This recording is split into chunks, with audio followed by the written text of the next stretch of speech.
आधुनिक भारत के इतिहास के बारे में और भारत में यूरोपीय आगमन का क्रम पढ़ाएंगे। आज पुर्तगालियों के बारे में चर्चा करेंगे। फिर जो होता है जो शेष डच, डेन, अंग्रेज, फ्रांसीसी जो आए इनके बारे में चर्चा करेंगे। तो पहले पढ़ते हैं हम लोग। देखिए हमारा पर्पस रहेगा यूपीपीसीएस के एग्जाम में या आरओ और एआरओ की पूरी क्वेश्चन जो होता है इसमें सम्मिलित करेंगे। प्लस जो होता है यूपी पुलिस को देखते हुए यहाँ देखिए फैक्ट जो होता है यूपी पुलिस अर्थात जो फैक्ट होते हैं यहाँ से क्वेश्चन बनते हैं, तो हम फैक्ट जो होता है आपको पढ़ाएंगे ही। क्लास जो होता है आरओ और यूपीपीसीएस मोस्ट इंपोर्टेंट क्वेश्चन होगा। और उत्तर प्रदेश पुलिस में जो होता है फैक्ट बताते रहेंगे कहाँ कैसे क्वेश्चन होता है। लगभग सभी एग्जामों के लिए मोस्ट इंपोर्टेंट सारे क्वेश्चन यहाँ पर रखे गए हैं। तो शुरू करते हैं हम लोग जो होता है पहले। तो देखिए आधुनिक भारत का इतिहास के बारे में चर्चा करेंगे। भारत में यूरोपीय आगमन, देखिए ये घटना घटती आपको पता होगा कि 1707 में जब होता है क्या मुगल बादशाह औरंगजेब जब मृत्यु हो जाती है, औरंगजेब की जब मृत्यु हो जाती है तब उस समय मुगल साम्राज्य में कोई सा पतन वहीं से जो होता पतन होना शुरू हो जाता है।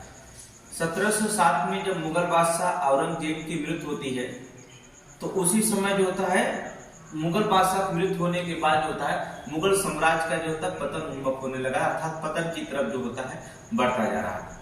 क्योंकि इसको जो होता है जब परिस्थितियां ऐसी हो गई कि उसके बाद मुगल बादशाह औरंगजेब की मृत्यु के बाद कोई ऐसा बादशाह नहीं बचा जो शक्ति को जो होता केंद्र में रख सके, सभी राज्यों को एकत्रित कर सके, एक संगठन बना सके जैसे औरंगजेब करता था। उसी परिस्थितियों का लाभ उठाकर जो होता जो अधीनस्थ राज होते थे, जो छोटे छोटे राज होते थे, तो देखिए मुगल बादशाह की उन्होंने क्या कर दिया, अपने को जो होता स्वतंत्र घोषित कर दिया। कहने का मतलब होता है जो राज्य थे, छोटे छोटे जो राज्य थे, राजा जाते थे, वो क्या करें, वो जो शासक थे वो शासकों ने क्या कर दिया, अपने को स्वतंत्र घोषित कर दिया। और जब स्वतंत्र घोषित कर लिया, भारत में कोई ऐसी शक्तिशाली, हमने बताया कि भारत में कोई ऐसा शक्तिशाली राज्य नहीं था जो भारत को एक सूत्र में बांधकर जो होता रख सके। मुगल बादशाह औरंगजेब के मृत्यु के बाद भारत में कोई ऐसी शक्तिशाली राज्य, जो शक्तिशाली राज्य नहीं है जो होता भारत के एक सूत्र में क्या करे, बांध सके। और जो होता है इसी जो होता है कारण जो होता है भारत में जो होता है प्रारंभिक व्यापारियों का एकाधिकार प्राप्त करने के उद्देश्य से जो होता है यूरोपीय कंपनियों के बीच जो होता है क्षेत्रीय राज के सहयोग से एक चतुर्भुज कहा जाता है, एक चतुर्भुज जो होता है चारों ओर से जो होता है अर्थात एक सूत्र में जो होता है, कहने के एक चतुर्भुज जो होता है संघर्ष प्रारंभ हुआ और अनंतर संघर्ष में अंग्रेजों ने जो होता है विजय प्राप्त की और अंग्रेजों ने भारत पर जो होता है राज किया। कहने का मतलब होता है आप समझ लीजिए कि मुगल बादशाह औरंगजेब के मृत्यु के बाद कोई ऐसा शासक नहीं रहा जो सभी राज्य को जो होता है एक संगठन बनाकर के, एक शक्तिशाली बनाकर खड़ा हो सके। जो छोटे छोटे शासक थे वो अपने को जो होता है एक स्वतंत्र घोषित कर लिए, अर्थात वो अपना को क्या करें, एक स्वतंत्र घोषित कर लिए, जिससे जो होता संगठन में जो होता कमी आ गई। इसी के लाभ उठा करके जो यूरोपीय कंपनियां थी, जो यूरोप से थी, भारत में जो होता एक आने के लिए होड़ मच गई और एक अपने में संघर्ष करने लगी। और उसमें जो होता अंग्रेज जो थे वास्तविक रूप से जो होता भारत में शासन करने के योग्य हो गए, अर्थात वो शासन किए। अगर हम देखें तो भारत में जो होता है यूरोपीय कंपनियों का आगमन सबसे पहले कब हुआ, पुर्तगाल आए सबसे पहले 1498 में पुर्तगाली आए थे। और पुर्तगाली 1498 में सबसे पहले आए, आपको बता दें प्रारंभ में पुर्तगाल आए और सबसे लास्ट में गए और अंत में गए, ठीक है, अंत में गए। सबसे पहले आए और सबसे अंत में गए। कई बार क्वेश्चन पूछा गया है आपके पुलिस एग्जाम में, सबसे पहले भारत में किसका आगमन हुआ था, पुर्तगालियों का आगमन हुआ था 1498 और सबसे अंत में जो होता कौन गए, पुर्तगाली गए, अर्थात 1498 पुर्तगालियों ने यहाँ से गए। तो आगमन किसका हुआ, सबसे पहले पुर्तगाल का। फिर देखिए क्रम मिलाने के लिए आता है आपके पीसीएस एग्जाम में जो होता है क्रम मिलाने के लिए आएगा एग्जाम में, ठीक है। तो पुर्तगाल 1498, इसके बाद दूसरे स्थान पे डच आए 1605 में जो होता है डच आए फिर जो होता अंग्रेज आए 1608 ईस्वी में, फिर डेन आए अर्थात डेन आए 1620 ईस्वी में, इसके बाद फ्रांसीसी आए 1664 ईस्वी में। ये इनका क्रम इंपॉर्टेंट है, आपको क्रम याद करने के लिए बहुत जरूरी है कि इनका क्रम जो था आप नोट्स बनाते रहेंगे, एक अच्छा नोट्स जो था बनाते रहेंगे। तो सबसे पहले कौन आए थे अर्थात पुर्तगाल आए, इसके बाद जो होता 1498 में, फिर डच आए 1605 ईस्वी में, इसके बाद अंग्रेज आए 1668 ईस्वी में, फिर डेन आए 1620 ईस्वी में, फिर फ्रांसीसी आए 1664 ईस्वी में। ये भारत का आगमन का क्रम था। आपको बता दें कि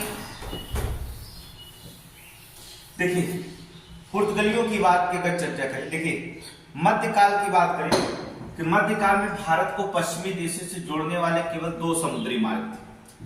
जो पश्चिम देश थे मध्यकाल की बात करें वो 2 समुद्री मार्ग थे।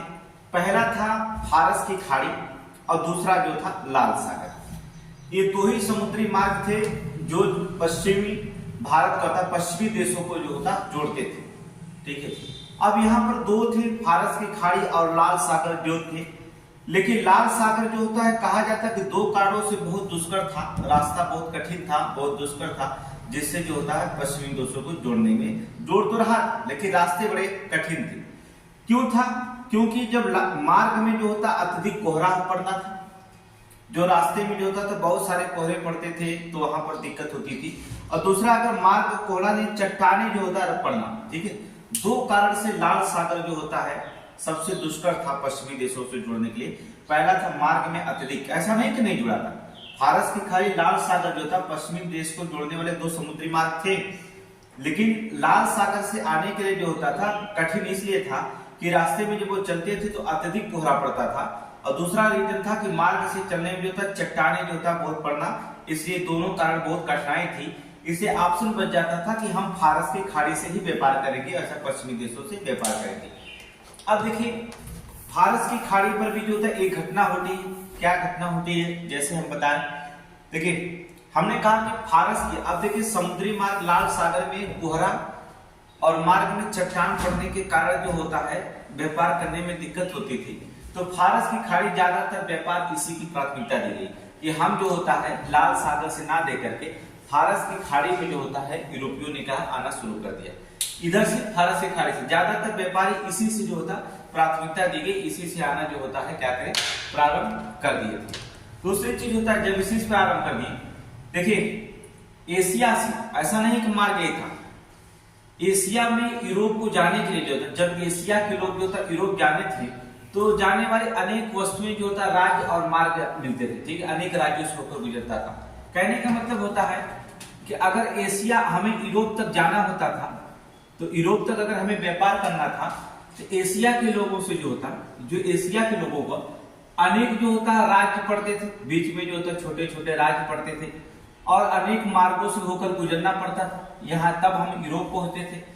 अब जब राज्य और मार्ग जो गुजरते थे वहां पर जो होता क्या होता था कि जो राज्य थे वो भी जो होता हमसे कर लेते थे, टैक्स लेते थे, और जो मार्ग में गुजरते थे मार्ग कर भी देना पड़ता था, जिससे हमारी वस्तुएं बहुत महंगी हो जाती थी। हमारी वस्तुएं क्या हो जाती थी? महंगी होती थी, और जब महंगी होती थी तो हमें लाभ क्या करता था? बहुत कम मिलता था।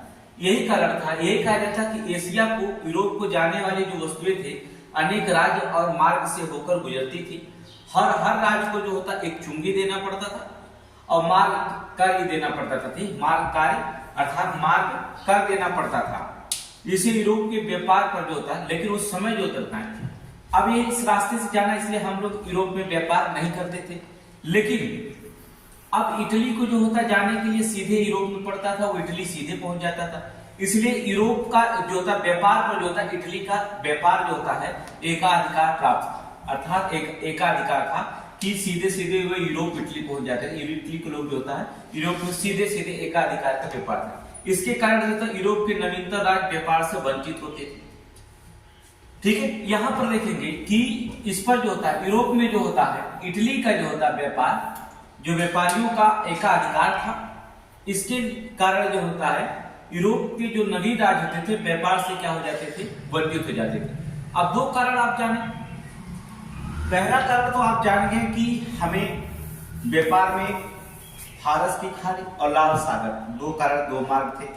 लाल सागर से हम इसलिए नहीं गुजर पाते थे क्योंकि आपको पहला कारण बताया कि कोहरा पड़ता था और मार्ग में चट्टानें पड़ती थी।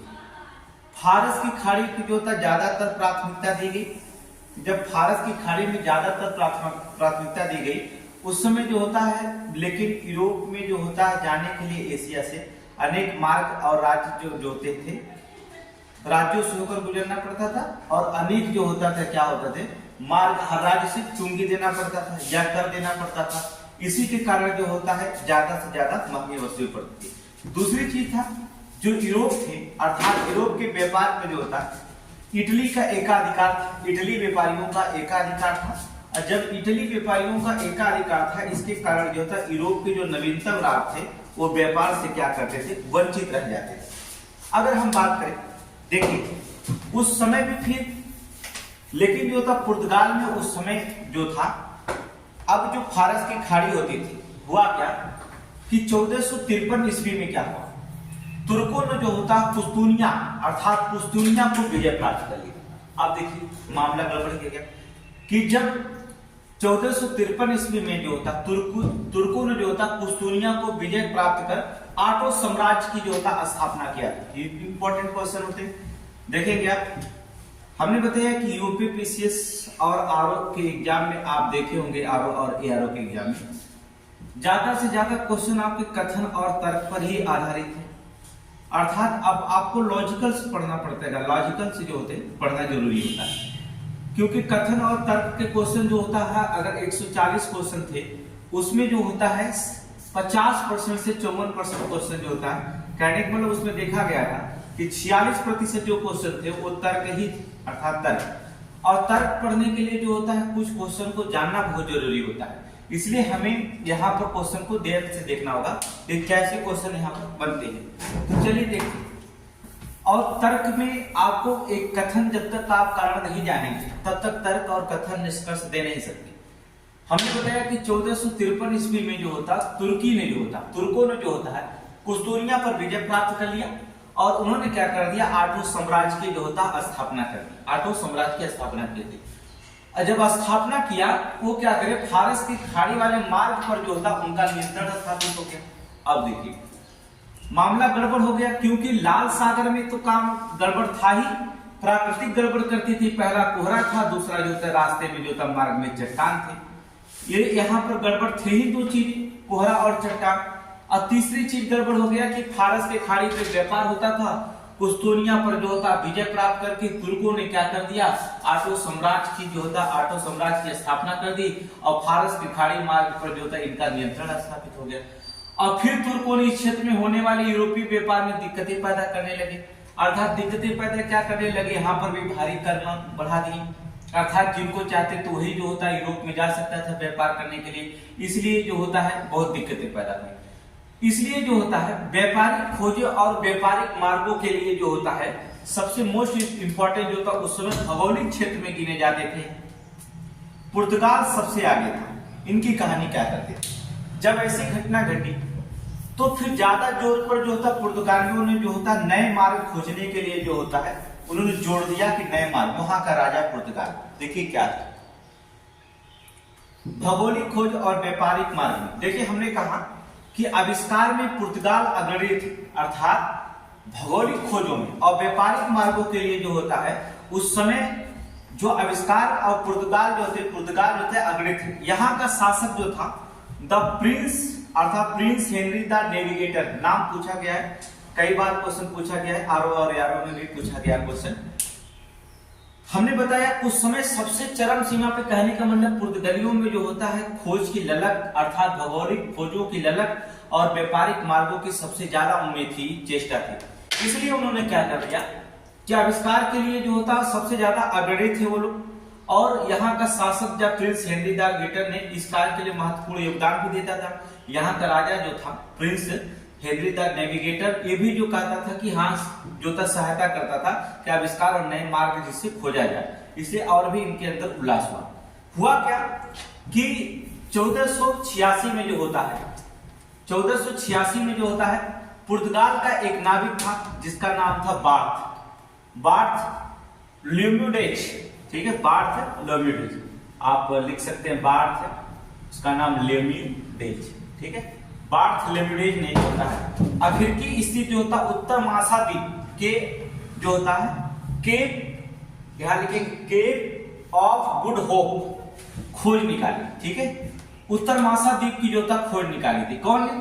1486 में पुर्तगाल का एक नाविक था जिसका नाम था बार्थ लेमुडेज ने जो था अफ्रीका में स्थित उत्तर महाद्वीप, ठीक है, उत्तर महाद्वीप यहाँ पर उत्तर महाद्वीप जो होता है जिसे आज क्या कहा जाता है? केप ऑफ गुड होप कहा जाता है, ठीक है, केप ऑफ गुड होप कहा जाता था। उसको जो था उन्होंने क्या कर दिया? खोज निकाला, ठीक है, उन्होंने क्या कर दिया? खोज निकाला। कब? 1486 में पुर्तगाली नामक बार्थ लेमुडेज ने अफ्रीका में स्थित उत्तर महाद्वीप की खोज किसने किया? कई बार क्वेश्चन पूछा गया, उत्तर महाद्वीप को किसे कहा जाता है? उत्तर महाद्वीप का नाम क्या है? केप ऑफ गुड होप कहा जाता है। कई बार आरओ में क्वेश्चन पूछा गया, देख लीजिए पेपर उठाकर, ये आरओ में पूछा गया, इसलिए मोस्ट इंपोर्टेंट होता है। अर्थात उत्तर महाद्वीप केप ऑफ गुड होप की खोज निकाला। फिर 1492 में जो होता है एक पुर्तगाली नाविक था, दूसरा जो नाविक पुर्तगाली आता है जो इसमें देखा जाता है 1492 में स्पेन की सहायता से कोलंबस नामक एक नाविक जो था भारत की खोज के लिए अटलांटिक महासागर में जो था जोखिम भरी यात्रा प्रारंभ की। देखेंगे क्या 1492 में किसकी सहायता से? ये क्वेश्चन पूछा गया, स्पेन की सहायता से। स्पेन की सहायता से जो होता एक कोलंबस नामक जो नाविक था, एक कोलंबस नामक जो था, कोलंबस, ठीक है, नामक जो होता एक नाविक था जो भारत की खोज के लिए निकला, भारत की खोज के लिए निकला और वो अटलांटिक महासागर में जो होता है, अटलांटिक महासागर से जो सबसे बड़ा जोखिम भरा कार्य था, याद रखिएगा, अटलांटिक महासागर का मार्ग जो था सबसे बड़ा जोखिम मार्ग था, बड़ी जोखिम भरी थी यात्रा उसने प्रारंभ किया। लेकिन वो भारत की खोज की जगह अनंतः क्या करता है? वो भारत की जगह पहुंचने की जगह जो होता वो सीधा कहां पहुंच गया? अमेरिका पहुंच गया, जिससे जो होता अमेरिका की खोज किया गया। तो क्वेश्चन पूछा जाता अमेरिका की खोज किसने किया था? अर्थात कोलंबस ने किया था, अर्थात कोलंबस ने किया था। लेकिन हमने आपको बताया कोलंबस निकला था किसकी खोज? कोलंबस जो होता है 1492 में स्पेन की सहायता लेकर के जो था कोलंबस जो होता है जो नाविक था वो भारत की खोज के लिए निकला था। किसकी खोज के लिए? भारत की खोज के लिए निकला था। वो अटलांटिक महासागर जो निकलता सबसे जोखिम भरी रास्ते से वो निकला था भारत की खोज यात्रा करेंगे, लेकिन वो यात्रा तो प्रारंभ किया भारत की खोज में निकलता, लेकिन अनंतः वो भारत की जगह जो होता सीधा कहां पहुंच गया? अमेरिका पहुंच गया, जिससे कहा जाता अमेरिका की खोज करने वाला जो था वो कोलंबस था। तो कभी कभी क्वेश्चन पूछा जाता है कि कोलंबस ने अमेरिका की खोज की थी, किसकी सहायता से खोज की थी? स्पेन की सहायता से। कभी कभी क्वेश्चन पूछा जाता है भारत की खोज के लिए जो था अटलांटिक महासागर से कौन व्यक्ति निकला था? तो कोलंबस से निकला था। तो आपको भी क्वेश्चन कंफ्यूजन कर देता है, उससे कोई दिक्कत नहीं होगा। आप अगर क्वेश्चन को अच्छे से नोट्स बनाते रहेंगे और पढ़ते रहेंगे तो आपको कोई आगे प्रॉब्लम्स नहीं हो सकती है, ठीक है। अब ये भारत में यूरोप का आगमन क्यों हुआ? क्यों इतना भारत में जो होता है यूरोपीय लोग ज्यादा खोज के लिए निकले थे? पुर्तगाल लोग अर्थात यूरोपीय लोग भारत में क्यों आना चाहते थे? रीजन क्या था कि वो लोग भारत में ही व्यापार करने के लिए आना चाहते थे? क्या था रीजन? हम सबसे पहले पढ़ते हैं कि भारत में यूरोपियों का आगमन क्यों होता, अर्थात क्या जरूरत थी को व्यापार करने के लिए सबसे ज्यादा ललायत? रीजन दो कारण। पहला रीजन क्या था? पहला रीजन ये माना जाता है कि भारत का भौगोलिक और आर्थिक स्थिति ने यूरोपियों को आकर्षित किया। यहाँ की जो भौगोलिक और जो आर्थिक स्थिति थी, इन्होंने जो होता है यूरोपियों को जो होता आकर्षित किया, आने के लिए जो होता आकर्षित। यहाँ भौगोलिक भी अच्छी थी और यहाँ की आर्थिक स्थिति भी अच्छी थी भारत के उस समय, तो दोनों कारण थे यहाँ पर जो होता है। दूसरी चीज भारत की जलवायु जो होता ऐसी थी, जलवायु ऐसी परिस्थितियां थी जो कच्चे माल की उपलब्धि के आधार पर जो होता श्रेष्ठ थी।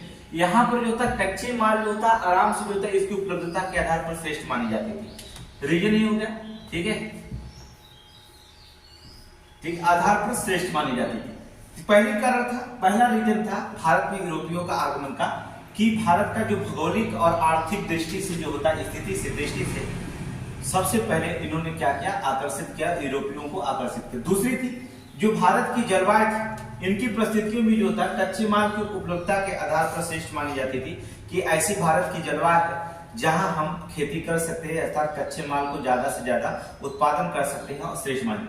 तीसरी बात है कि जानते आप हैं कि पुर्तगाल जो होते थे जहाज निर्माण और नौ परिवहन में यूरोपिया उन्नत तकनीक पे थी उस समय, ठीक है। जो नौ परिवहन होते थे उस समय यूरोपियों का जो था उन्नत तकनीक थी, वो आराम से जो होता है जहाजों यूरोप जो होता है समुद्री मार्ग द्वारा व्यापार कर सकते थे, जो होता हम समुद्री मार्ग द्वारा व्यापार कर सकते थे। तीसरी थी कि भारत में जो होता वस्तुएं जैसे मसाले होते, ठीक है, मसाले, छिट रेशम होते थे, विभिन्न प्रकार के कीमती पत्थर पाए जाते थे, चीनी मिट्टी के बर्तन होते थे इत्यादि। जो यूरोपियों की जो थी बढ़ती मांग थी, इन्हीं के कारण जो होता यूरोपीय जो होता भाग करके जो होता भारत में ज्यादा से ज्यादा प्रोत्साहित करने लगे, व्यापार करने के लिए जो होता आगे बढ़ने लगे। तो बहुत सारे रीजन होते हैं, आप रीजन आप जान गए। पहला रीजन आप जो होते जानते हैं कि यहाँ पर जो होता है, पहला रीजन है कि भारत जो होता भौगोलिक और आर्थिक दृष्टि से जो होता है यूरोपियों को आकर्षित किया। पहला यहाँ की जो ऐसी जलवायु थी, उन्होंने जो होता कच्चे जो होता माल की जो होता है कच्चे माल की जो उपलब्धता के आधार पर श्रेष्ठ थी, ठीक है। जहाज निर्माण और नौ परिवहन में जो होता है यूरोपियों की तकनीक उच्च थी, इसलिए जो होता व्यापार समुद्री मार्ग से आसान था। भारत में वस्तुएं जैसे मसाले हो गए, छिट रेशम हो गया, विभिन्न प्रकार की कीमती पत्थर हो गए, चीनी मिट्टी के बर्तन हो गए इत्यादि जो होता है यूरोप में जो होता बढ़ती मांग हो रही थी इसमें जो होता। तो रीजन था इसमें जो होता है नौ परिवहन में जो होता है यूरोपियों का आगमन उन्नत तकनीकी थी। अब बढ़ती मांग को देखते हुए अब हम पढ़ते हैं कि पुर्तगाल सबसे पहले जो आया था, यहाँ पर जो होता पुर्तगाल सबसे पहले आया था।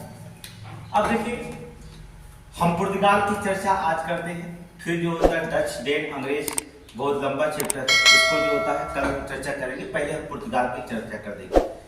वास्को डी गामा 17 मई 1498 उत्तमासा अंतरिक्ष द्वीप से होते हुए जो होता उत्तमासा कहाँ पड़ता है आपको पता होगा, उत्तमासा अंतरिक्ष द्वीप अर्थात अफ्रीका, अभी बताए अफ्रीकी द्वीप में अर्थात केप हार्ड बुक का नाम हमने बताया, वहां पर जो होता है अफ्रीकी उत्तमासा अंतरिक्ष द्वीप से होते हुए क्या हुआ, वह अब्दुल्ला मजीद नामक एक गुजराती प्रदर्शक था, जिसकी सहायता से जो होता कालीकट पहुंचा था।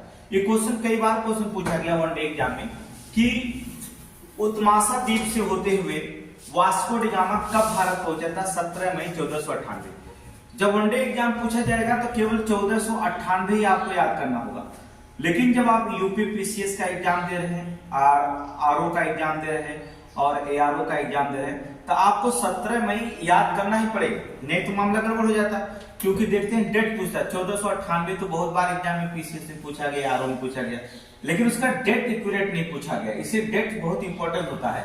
अर्थात 17 मई 1498 उत्तरमासा द्वीप से होते हुए पुर्तगाली जो होता है वास्को डी गामा जो होता है एक अब्दुल मजीद नामक पथ प्रदर्शक था, गुजराती जो था पथ प्रदर्शक था, रास्ता बताने वाला था, उसकी सहायता लेकर के वो कालीकट पहुंचा। कालीकट पहुंचने पर जो होता वहां का राजा, कालीकट का जो राजा था जमोरियन, अर्थात जमोरियन ने जो था उसका स्वागत किया, लेकिन कालीकट पर पहले से व्यापार कर रहे अरब ने इसका विरोध भी किया। अर्थात अरबों ने जब पुर्तगाल जो होता वहां पर पहुंचा अपने नाविक के साथ, तो वास्को डी गामा जब पहुंचा तो वहां पर पहले से व्यापार कर रहे थे जो अरब लोग थे, उन्होंने इसका विरोध किया। लेकिन जो होता फिर भी जो होता है जमोरियन, कालीकट के वहां का राजा जमोरियन था, उन्होंने जो होता उसका स्वागत किया। तो क्वेश्चन बहुत बार आपसे पूछा जाता है कि कई बार क्वेश्चन पूछा गया यहाँ पर है वास्को डी गामा के, अर्थात कि वास्को डी गामा 14 मई अर्थात 17 मई 1498 में उत्तरमासा द्वीप होते हुए अब्दुल माजिद नामक एक गुजराती पथ प्रदर्शक था, जिसकी सहायता लेकर वह कालीकट पहुंचता है और वहां पर पहले से अरब जो होता है व्यापार कर रहे थे, उसका उन्होंने क्या कर दिया, विरोध किया। फिर भी जो होता उसका स्वागत कालीकट के राजा जमोरियन ने उसका स्वागत किया। अब पुर्तगाली में जो देखेंगे अनंतर होता क्या, वास्को डी गामा जिस मसाले को लेकर वह वापस स्वदेश लौटा, वहां से मसाला लिया और मसाले लेकर के जो तो स्वदेश जब वो लौटा तो पूरी यात्रा की कीमत से जो होता है वो 60 गुना दामों पर बिक गई, अर्थात बिकी। याद रखना 60 गुना दामों से उसने क्या कर दिया, बेच दिया। अब देखिए इस लाभकारी घटना से पुर्तगालियों ने जो होता है व्यापार ने भारत आने का आकर्षित किया। अब बता सकते हैं कि 1 रुपए की जो चीज होती है, अगर सब लागत निकाल दिया जाए, यात्रा वात्रा की लागत सब निकाल दिया जाए, फिर भी जो होता है उसका 60 गुना अगर लाभ कमाए कोई, तो जाहिर सी बात है कि वो व्यापार करने के लिए उत्साहित है। अब जब वो वास्को डी गामा मसाले लेकर, जिस मसाले को लेकर वह अपने गांव, अपने स्वदेश लौटा था, वहां पर देखे कि वो यात्रा की कीमत से जो होता 60 गुना ज्यादा जो होता दामों पर बेच दिया। और इस लाभ की घटना जो होता वहां पर हिला के रख दी सरकार। फिर सारे पुर्तगालियों ने व्यापार जो होता है भारत में आने के लिए जो होता है ज्यादा से ज्यादा आकर्षित कर दिया गया। अब देखेंगे, कहा जाता है कि पूर्व के साथ जो होता, पूर्व के साथ व्यापार में इस्तितोता इंडिया नामक एक कंपनी के जो होता स्थापना किया था उन्होंने, ठीक है। पूर्व के साथ जो था पुर्तगालियों ने जो था इस्तितोता इंडिया नामक कंपनी की जो था स्थापना की गई।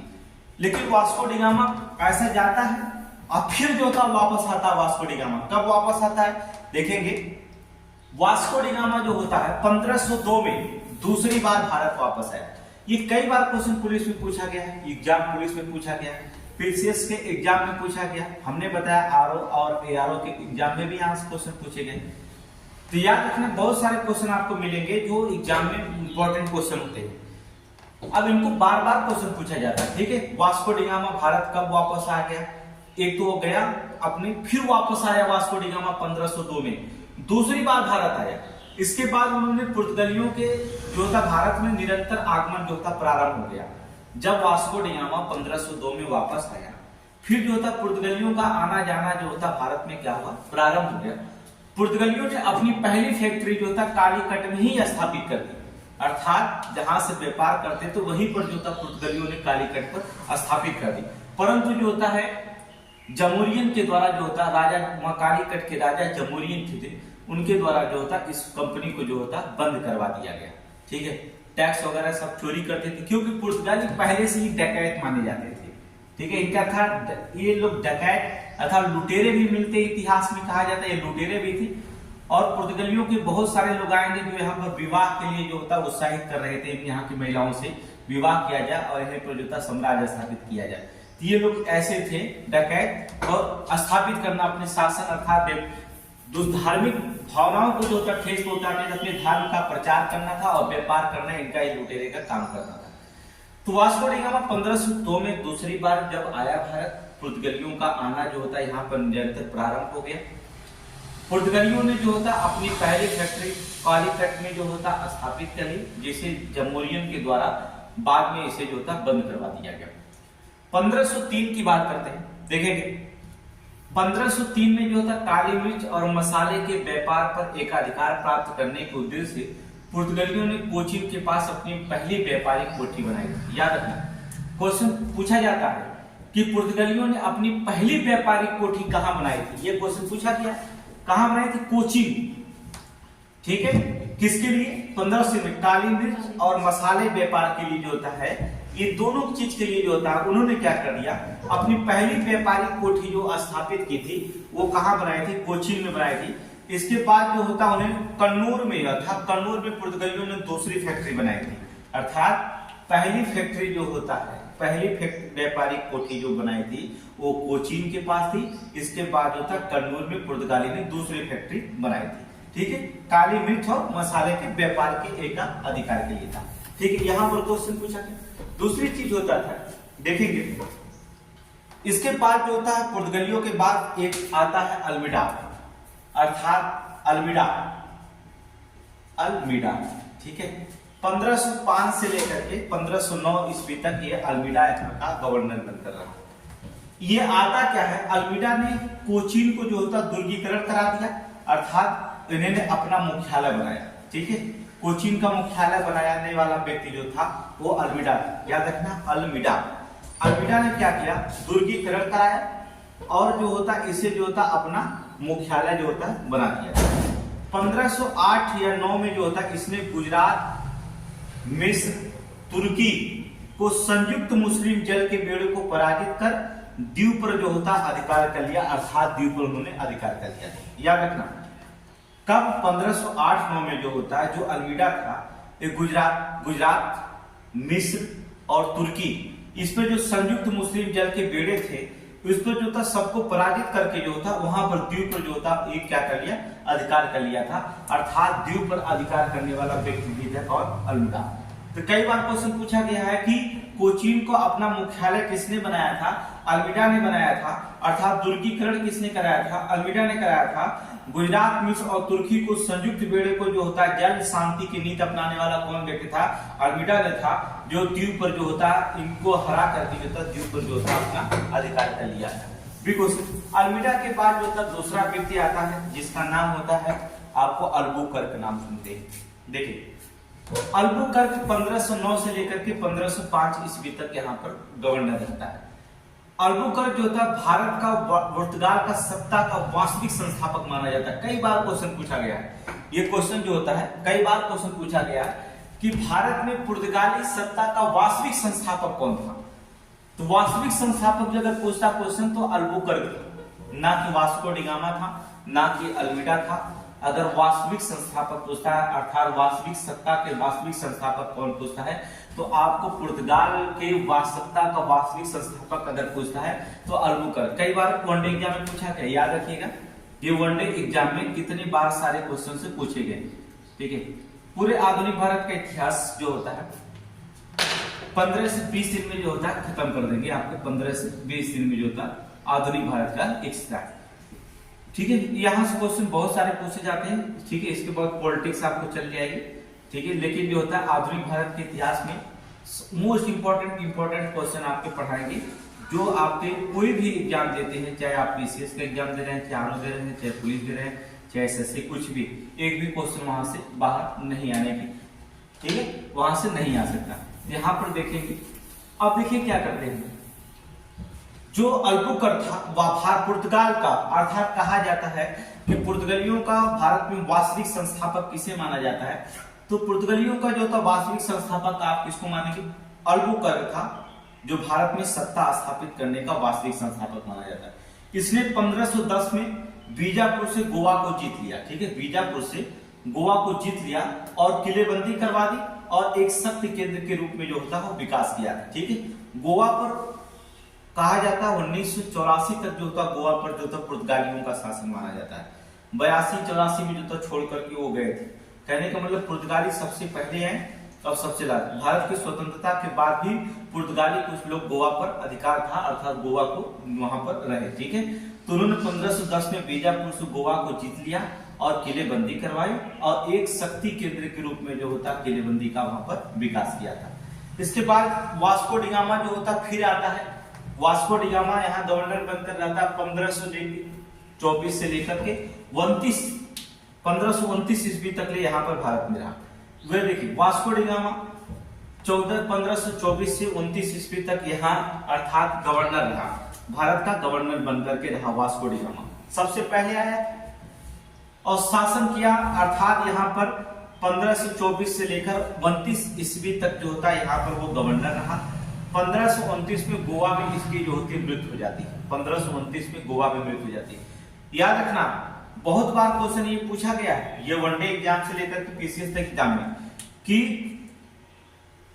किसकी कब्र जो होता है गोवा में ही जो था वास्को डी गामा की कब्र बनाई गई थी। ये देखिए क्वेश्चन पूछा गया, ये क्वेश्चन बहुत बार यहाँ पूछा गया है कि वास्को डी गामा की कब्र कहाँ बनाई गई थी, अर्थात गोवा में बनाई गई थी। ठीक है, या पूछा जाता किस गवर्नर की कब्र जो होता है गोवा में बनाई गई है, तो वास्को डी गामा की बनाई गई। कई बार एक क्वेश्चन पूछा गया, अर्थात किस गवर्नर की कब्र जो होता है गोवा में बनाई गई है, वास्को डी गामा की कब्र कहाँ बनाई गई, गोवा में बनाई गई।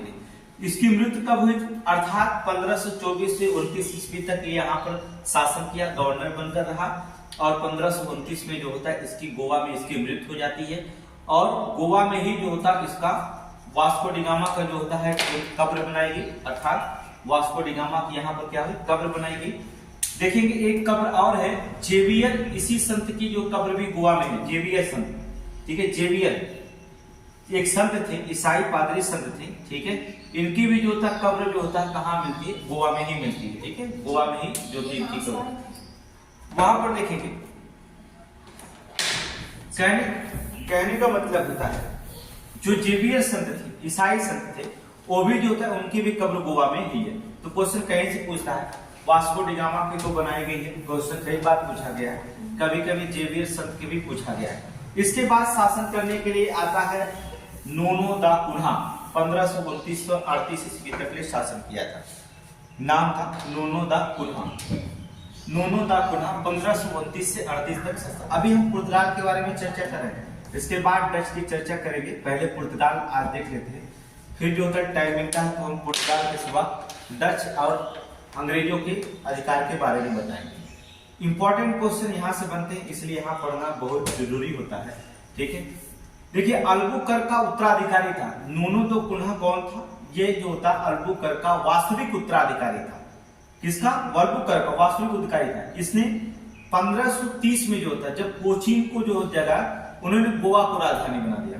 पहले कोचीन की राजधानी थी, कोचीन की जो होता है जगह जो होता उन्होंने क्या कर दिया, गोवा को अपनी राजधानी बना दिया था। तो क्वेश्चन ये भी बनता है कि कोचीन की जगह गोवा को राजधानी स्थानांतरित करने वाला कौन पुर्तगाल था? तो नूनो दा कुन्हा। याद रखना, नूनो दा कुन्हा जो था कोचीन की जगह जो होता है गोवा को जो होता अपनी राजधानी बनाने वाला व्यक्ति था नूनो दा कुन्हा। ठीक है, कुन्हा ने मद्रास के निकट जो होता सेंथम, ठीक है, सेंथम तथा बंगाल में हुगली में पुर्तगालियों की बस्तियों की स्थापना करके भारत के पूर्वी तट और पुर्तगाल के वाणिज्य विकास किया था। ठीक है, उन्होंने क्या किया, सेंथम तथा बंगाल में जो था जो हुगली नदी थी वहां पर बस्तियां बनाई। अर्थात किसने? नूनो दा कुन्हा ने बस्तियां बनाकर स्थापना की और भारत के पूर्वी तट और पुर्तगालियों के वाणिज्य विकास को जो था करने लगा। बस्तियां बनाई थी, यहाँ की महिलाओं को जो था यहाँ पुर्तगालियों ने जो था उत्साहित किया कि यहाँ की महिलाओं से जो था शादी करके यही पर बसना शुरू कर दिया था। पुर्तगालियों की कुछ देन है, हम उनके बारे में पढ़ते हैं। क्या क्या पुर्तगालियों ने भारत के लिए बनाया था? भारत में प्रेस की जो होता पुर्तगालियों की देन है। ठीक है, ये दिन नहीं, देन लिखेंगे, अर्थात पुर्तगालियों की देन है। जो प्रेस, कई बार क्वेश्चन पूछा गया, ये वनडे एग्जाम का क्वेश्चन है कि भारत में प्रेस की स्थापना, अर्थात ये तीन, ये यहाँ से लेकर के यूपीपी का क्वेश्चन मोस्ट इंपोर्टेंट माना जाता है कि भारत में प्रेस की जो होता है, प्रेस जो होता है किसकी देन मानी जाती है? तो भारत में प्रेस जो होता है पुर्तगालियों की देन मानी जाती है। तंबाकू की खेती सर्वप्रथम 1508 ईस्वी में जो होता है दक्षिण भारत में पुर्तगालियों ने शुरू करवाई। अर्थात दक्षिण भारत में पुर्तगालियों ने जो होता शुरू करवाई। तब तंबाकू की खेती को सर्वप्रथम 1508 ईस्वी में दक्षिणी भारत में पुर्तगालियों ने, तो क्वेश्चन पर इतना पूछा जाता कि भारत में तंबाकू के लिए कौन जिम्मेदार है? इसके तंबाकू कहां से आया था? अर्थात पुर्तगालियों के द्वारा शुरू करवाई गई थी। भारत में जो होता शाहजहां के काल में जो होता है, शाहजहां काल में भारत में क्या क्या आए थे पुर्तगालियों ने? अर्थात शाहजहां उस जिस समय आए थे, शाहजहां के काल में पपीता, अनानास, लीची, संतरा, आलू, शकरकंद, मूंगफली, काजू और बादाम की खेती के लिए पुर्तगालियों की ही देन मानी जाती है। किसके शासन काल में? शाहजहां। थोड़ा सा ये भी क्वेश्चन इंपॉर्टेंट है क्योंकि हमने बताया कि आरओ और एआरओ में देखे होंगे लॉजिकल क्वेश्चन पूछा, कथन और तर्क। कथन तो दे ही रहा है, उसके ऊपर तर्क भी दे रहा है। कथन दे रहा है, कथन फर्स्ट दे रहा है, कथन सेकंड दे रहा है। अब कह रहा है कि क्या, क्योंकि अगर लगाएंगे जोड़ने पर जुड़ जाए तो ठीक है, नहीं तो नहीं जुड़ा। अब कथन तर्क में दे रहा है ए है और बी है, ए सही है, बी सही है, या क्यों की शब्द से जोड़ता है कथन तर्क। कैसे क्वेश्चन बनता है आप देखे होंगे, नहीं देखे होंगे तो क्वेश्चन हम आपको दिखाएं, आगे बताएंगे भी जो होता है। तो पुर्तगालियों की सबसे महत्वपूर्ण देन, बहुत सारे देन है लेकिन इतना ही इंपॉर्टेंट है कि प्रेस की स्थापना जो होता है पुर्तगालियों की देन है। तंबाकू की खेती के लिए दक्षिण भारत में 1508 ईस्वी में पुर्तगालियों ने। फिर जो होता उत्तर भारत में शाहजहां के शासन, हम लोग उत्तर भारत में जो था शाहजहां के काल में जो होता है वो पपीता, अनानास, लीची, संतरा, आलू, शकरकंद, मूंगफली, काजू, बादाम इत्यादि खेतियों के लिए जो होता है पुर्तगाली की जो होता है देन मानी जाती है। तो यहाँ आप आज पुर्तगाली पढ़े, कल हम पढ़ते हैं डच, डेन और अंग्रेज, ये तीनों को हम शासन में पढ़ते हैं। फिर जब अंग्रेज पढ़ेंगे, अंग्रेज जो था डच, डेन, पुर्तगाली को जब भगा देंगे तो अंग्रेजी सत्ता स्थापित करेंगे। फिर यही से जो होता मेन इतिहास जो था आपका शुरू हो जाएगा कि भारत में अंग्रेजों ने किसे हरा करके अपनी सत्ता प्रारंभ शुरू किया था, वहां पर जो था उसके बारे में हम चर्चा करते हैं।